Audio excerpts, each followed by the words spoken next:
So, question of the day for you. Did you have good holidays? Did you get any good gifts? If so, what'd you get? Drop a comment. Back on that comment hunt. I got some things that I'm real excited about. So, first thing you might notice, I got a windscreen for the microphone. So the mic is still there. It's the same mic. It's just because this big guy,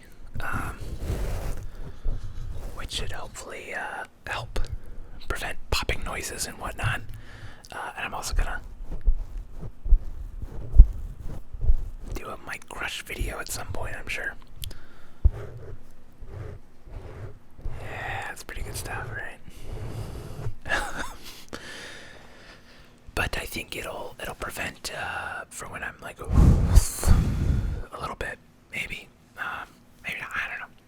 So I got that from one of my brothers. Thank you. I forget which one. I think my little brother got it for me. My girlfriend got me this awesome shirt. It says "Death by Pizza."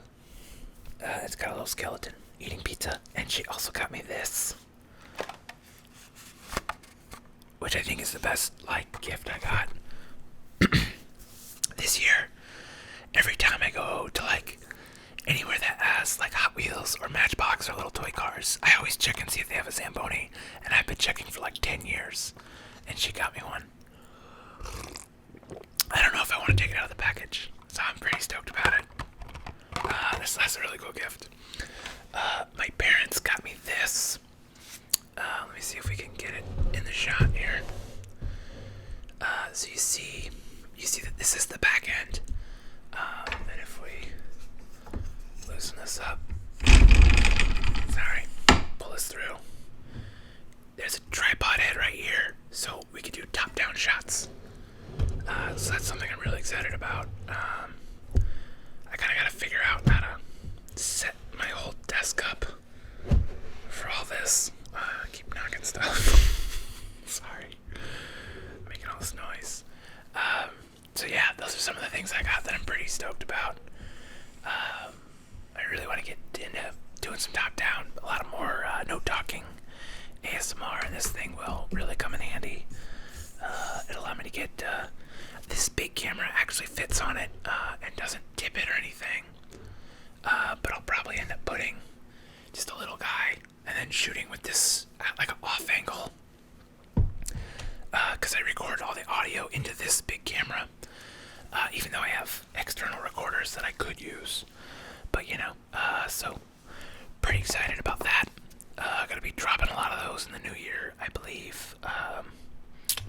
Just because one of my New Year goals was to make 500 videos again, so save a little something, and maybe I'll start building up a stash and start scheduling them out, and then I'll still do the talking ones, because I love whispering with you guys.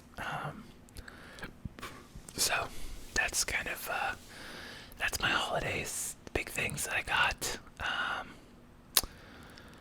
Let's see what else. Oh, I don't have them with me, but I got some AirPod, they're not the Apple brand. They're just any kind of Bluetooth, but I really like them because they had wireless over the head cans, which are great. But when I go for a walk, I just want to put one in so I can still hear, for danger. When I'm walking bare.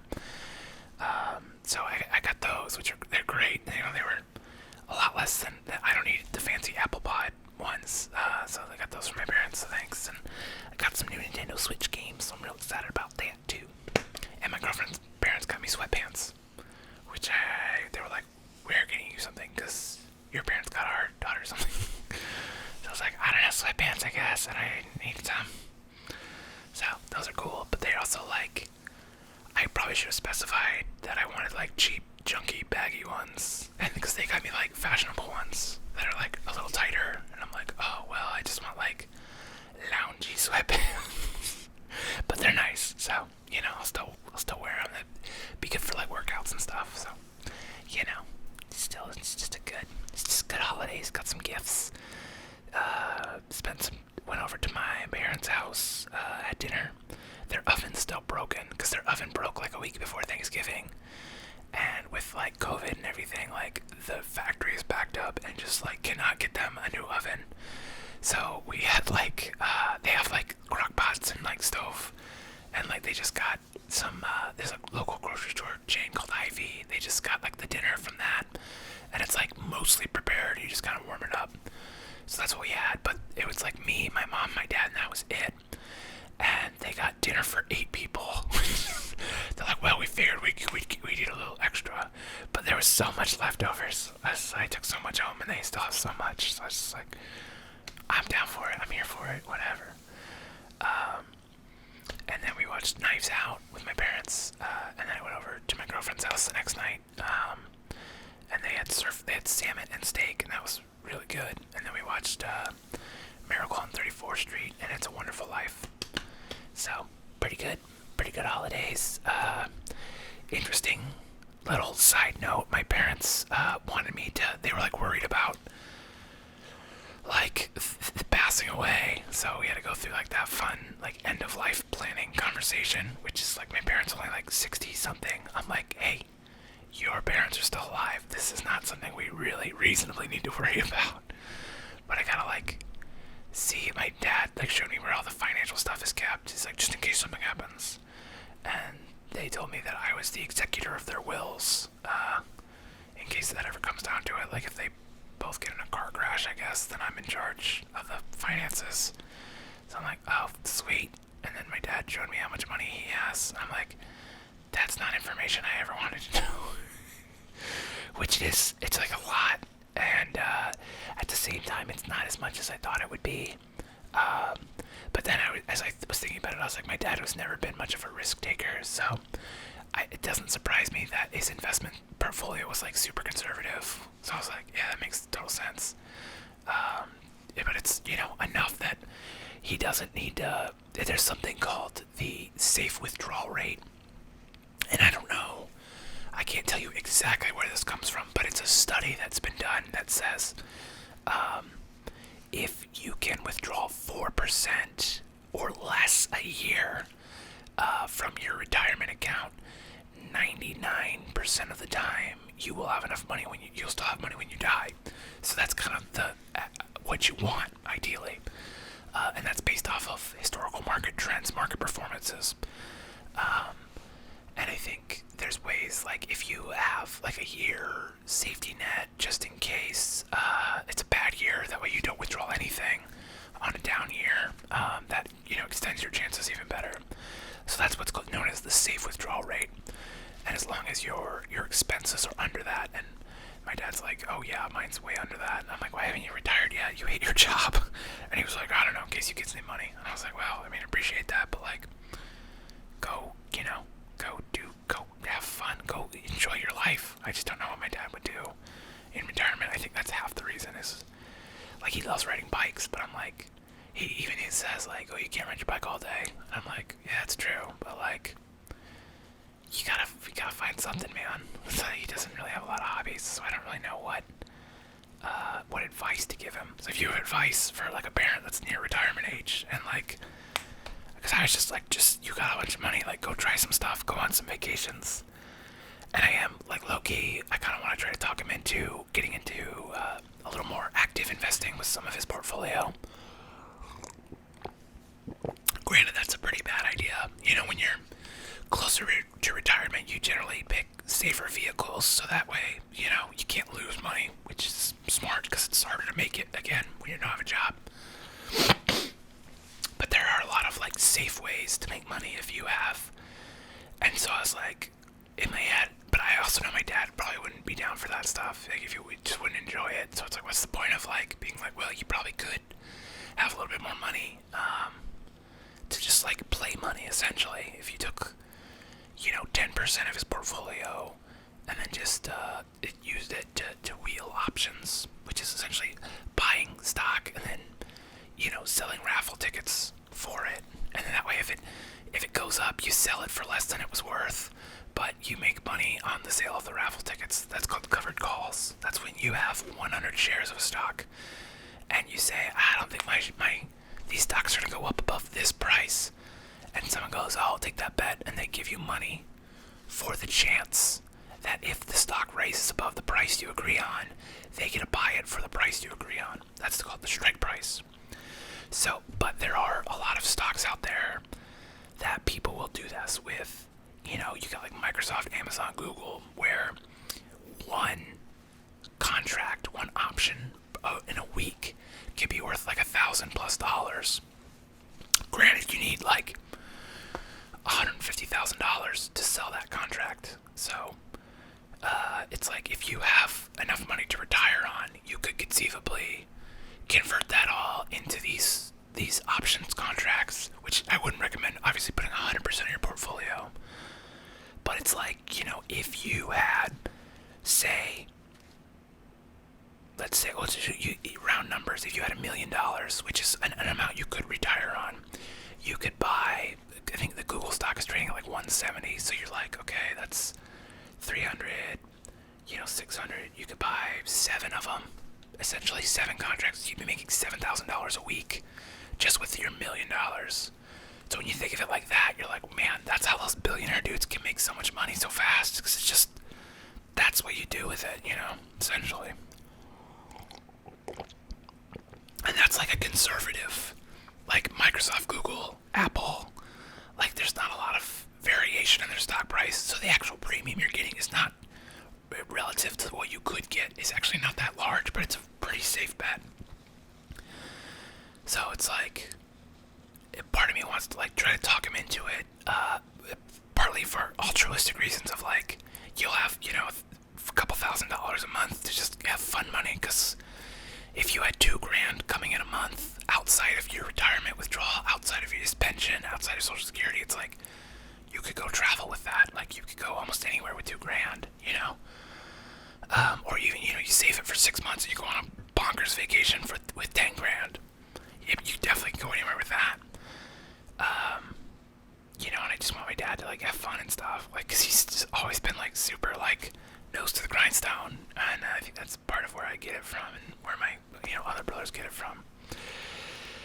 So there's that, and then obviously there's the selfish reason of if he got into investing and turned his money into more money, eventually when he does pass, years, decades from now, don't you put that evil on me, then me and my brothers will also benefit from that. And also I think just stock investing is kind of fun. So I know it can be stressful, but when you win a couple times and you start to get a strategy that like is risky but still fairly conservative, and it starts to turning into money on a regular basis, you could be like, okay. So that's one thing. I'm trying to, I don't want to sound douchey when I'm just like stonks all day long, but I really want people to get their money into it, because it's such a, it's the political thing, the social thing, the class war, all that stuff is just like, it's us versus them, and like the capitalist society and all. I could just use buzzwords all day, but like really what it is like, you need to learn to make your money make money for you. You can't just sell your time always.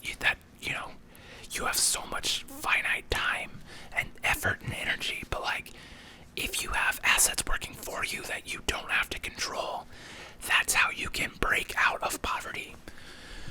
And so like, it's short of like staging some kind of like ridiculous rebellion with like guillotines and stuff, and going after and getting true trickle-down economics, aka just wholesale murdering people, French Revolution style. Like, I think the most reasonable way to get people out of poverty is for them to learn how to invest, and kind of get into that groove, because it's it's really such a thing where it's like, man, even if you had like $4,000 or $5,000, which is a lot for some people, like that's a ton, recently this person, my friend, she works at a music venue in town, and my friend is friends with everybody that kind of owns it, and somebody retweeted her plea that her car was supposed to like totaled, and she needed like $4,000 for like just a basic beater that she could get around, and still get to work and stuff. And so he staged like this kind of like group fundraiser for it, even though he'd never met her. And I chipped in a couple bucks, and every time 10 people donated, he chipped in like $100 because he's just a good dude. And you know, in like a week, she got her car. You know, that's $4,000. You know, like for some people, that's like a huge difference.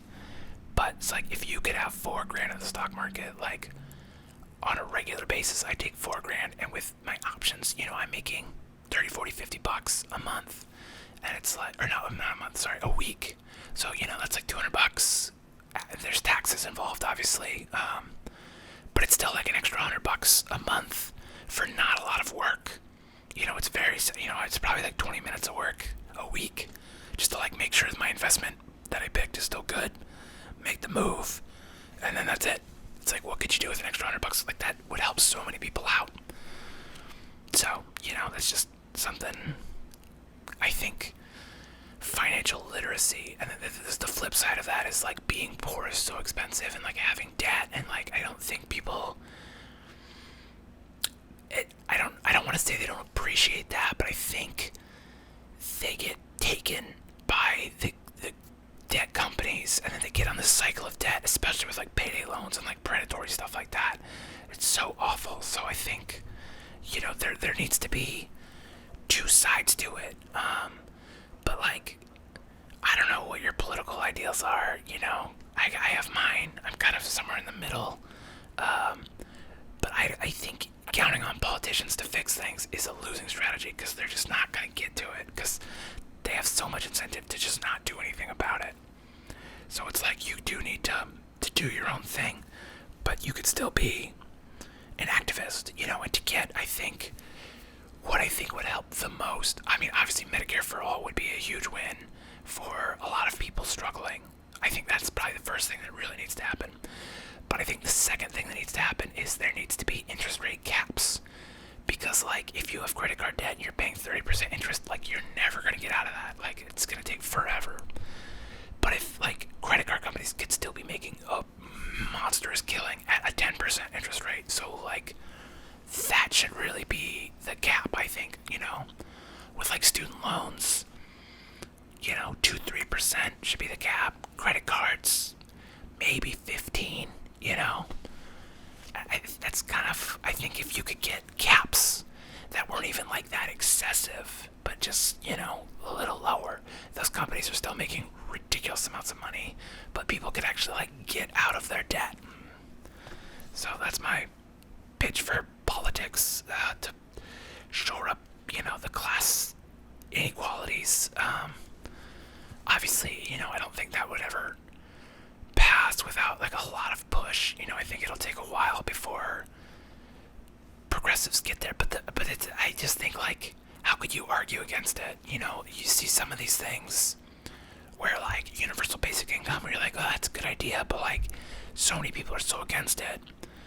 But I think like debt caps, I think anybody could get on board with it, because why would you be against it unless you stood to profit directly from it, and in which case, fuck you, right? So, this started about Christmas, and then it really turned a corner, didn't it? Yeah, anyway, there's some politics. I think that's that middle ground. I think everybody could support that idea. Maybe I should run for office. Would you vote for me? I live in Nebraska, so if I don't know how it would run. I'd be like, I guess I'm an independent. Everybody sucks. That's my platform. Everybody sucks. I'm gonna try to make it suck less. Everything sucks. Let's make it suck less. Boom. Campaign slogan. You're welcome, America. I think I could win, because people would be like, what do you think about this? I'd be like, don't know. Next question. Isn't that what you want? I would prefer if politicians were like, I don't know anything about that. It's opposed to just being like, well, bullshit. Oh. You know, it is what it is, right? So, anyway, I was gonna make a short video because I was like I'm watching Tokyo Drift right now, and I was like, it's almost, I gotta get a video done before midnight. I mean, I don't have to. I do it if I want. It's my channel, not yours. But I've been sleeping the last couple days, so I'm getting back on it. Oh, gas no breaks. It's ASMR bully. Coming to get the likes. Somebody commented the other day that I put them to sleep before they could subscribe and like, and then it took them 20 minutes to find my channel again. So don't make this mistake. ASMR bully. Wait for your likes and your lunch money. I don't need your lunch money, but you should try fasting. So save that lunch money. Don't spend it at all. Just don't eat.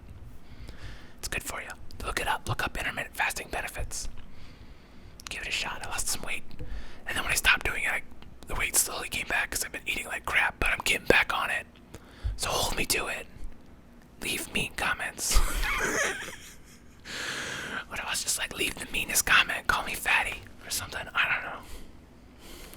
That would be motivating and sad. I'd just be like crying, like, hi friends. Just eating a meatball sandwich. Anyway, I hope you're doing well. I hope this video finds you well. And if not, well, I hope that turns around for you. And I hope you've got some plans in the works to dig yourself out of the hole, to get those balloons and hoist yourself up. So, as always, I appreciate the hell out of every single one of you that has watched this far or fallen asleep and let it play all the way through. It helps my channel out so much. The likes and the comments help the channel out, help people find it. That way I can, cash in, become a YouTube sellout, and just make ASMR videos all day, every day. And then I'll make so many videos you won't be able to possibly keep up. Not really. I'd probably just start more channels. Just be a full-time YouTuber with like 12 different YouTube channels. Anyway, thank you for watching. Go get some sleep. I'll see you next time. Have a good one.